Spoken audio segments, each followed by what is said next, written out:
पुराणे नक्की काय आहे? वर्षावर गेल्यावर बातमी होते, विमानात गेल्यावर बातमी होते, कोण रस्त्यावर भेटलं तरी बातमी होते, नक्की काय? तर आम्हाला त्यांना गमत सांगायची. तुमचं माझ्यावर प्रेम प्रचंड असल्यामुळे तुमच्या प्रेमाबद्दल आम्ही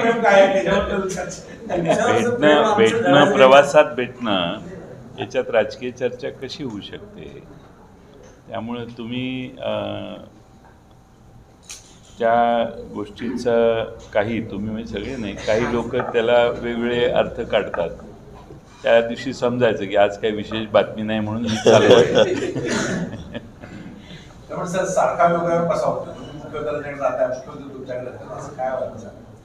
योगायोगाने प्रवास झाला एकत्रित. तो प्रवास बाकीच्या ठिकाणी प्रवास एकत्र होणार नाही. हे पॅसेंजर प्लेन आहे, विमानाचं तिकीट तुम्ही काढलं, मी काढलं, तर तो योगायोग कसा? तुम्ही वेगळ्या ठिकाणी बसला, मी वेगळ्या ठिकाणी बसलो, एकत्र प्रवास होणार नाही का असं?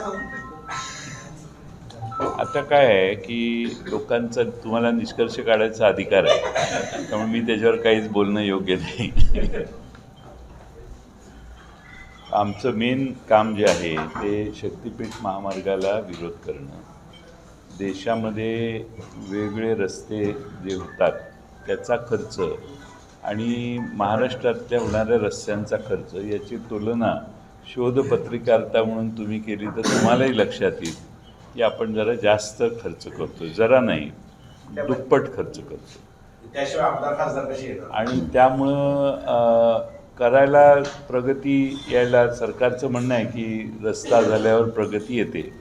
तर प्रगती ऑलरेडी या भागाची झालेली आहे. यापेक्षा जास्त प्रगती करायला वेगळी साधनं असतील तर त्याचंही स्वागत करू. पण या भागातल्या शेतकऱ्यांची जमीन घेऊन प्रगती होत असेल तर मात्र तो प्रचंड संताप लोकांच्या मनात आहे. आमच्या सगळ्या कोल्हापूर जिल्ह्यात, सांगली जिल्ह्यात सरकारपेक्षा लोकांनी कर्ज काढले. लोकांनी कर्ज काढली, कर्ज फेडत आली, मुलांना घरं बांधली, मुलांना परदेशी या देशात उच्च शिक्षणाला पाठवलं, त्याचं कर्ज अनेकांच्या अंगावर आहे.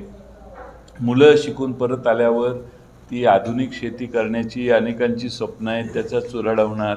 तुम्ही काय 1-2-3 कोटी रुपये देणार आणि 2-3 कोटी रुपये घेतल्यावर पुढं काय हा प्रश्न 1-2 वर्षातच तयार होतो. आपण समृद्धीच्या आसपासच्या लोकांना विचारलं तर ज्यांनी त्यावेळी जमिनी मोठ्या गडबडीत दिल्या त्यांना त्या पैशाचा विनियोग कसा करायचा हे कळलं नाही आणि ते पैसेही आता संपले. त्यामुळं अनेक कुटुंब अशी आहेत समृद्धी महामार्गावर की ज्यांचे आलेले पैसे संपले आणि मुलांना हातात द्यायला या पालकांना काहीच राहिलेलं नाही. आणि ती मुलं आता पालकांना विचारतात की तुम्ही कोणाला विचारून जमिनी दिल्या. असा एक द्वंद्व तयार होतं पुढच्या 10 वर्षात. आमच्या भागातला शेतकरी सुखी आहे. कृष्णा, वारणा, पंचगंगा काठावरचा शेतकरी, वेरळेच्या काठावरचा शेतकरी हा अतिशय चांगली शेती करणार आहे. काळ्या जमिनी आहेत. माळरानाच्या जमिनीतनं काही प्रकल्प गेला तर त्याच्या जमिनी घेतल्या समजू शकतो. इथं तुम्ही नदीकाठानंच जर नेत असाल तर नदीकाठाला शेतीची समृद्धी यायला पाहिजे, वाहतुकीची नाही. त्यामुळे ज्या ठिकाणी शेती एकदम ठीक इंच आमच्या भागात लोक लढवतात आणि ऊस किंवा कुठली शेती करतात, त्यांच्या संसारात असं विघ्न येणं म्हणजे प्रचंड मोठी संकट आहे असं आमच्या सगळ्या भागातली लोक समजतात. कोकण न्यूज डिजिटलला आत्ताच लाईक, शेअर आणि सबस्क्राईब करा. बेल आयकॉन दाबून सर्व अपडेट्स सर्वप्रथम